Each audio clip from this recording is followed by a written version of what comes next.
Extreme Everest 2 is building on our previous experiment, and what we're looking at is the staged descent to altitude as the air gets thinner and thinner, trying to understand how humans adapt to the low levels of oxygen that we're experiencing at altitude.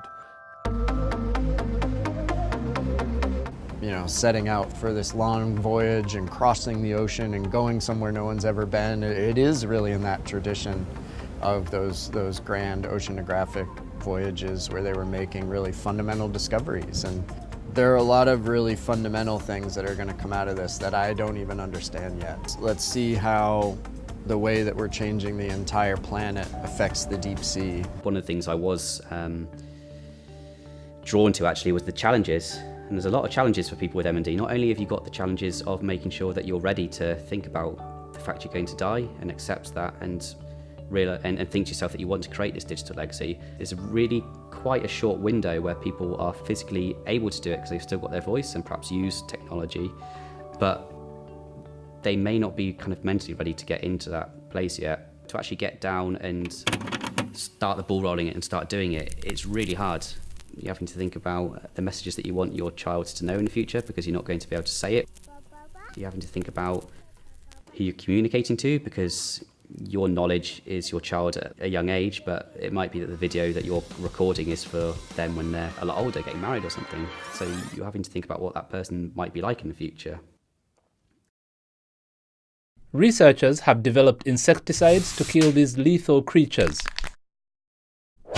The one question that everybody came up with was, well, what are you going to do if we don't have it when the lights go out? Well, here's your answer.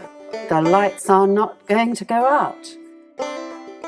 You don't have to change the DNA itself to change how genes are expressed.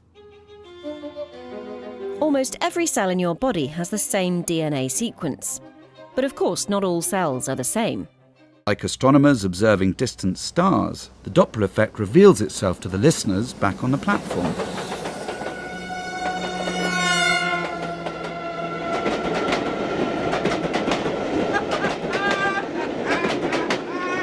I'd say that was nearly a perfect semitone from G to F sharp. Exactly as we thought it would be.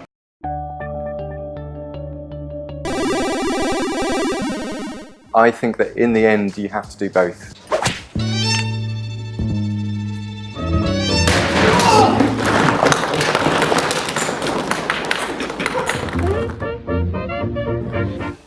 What do you think she'd think of me now?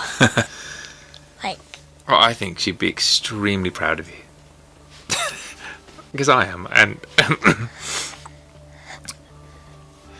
and I think she would just, not only would she love you dearly, which I'm sure, you know, whatever you want to believe, she you know, she still does, but she would be hugely, hugely proud of you.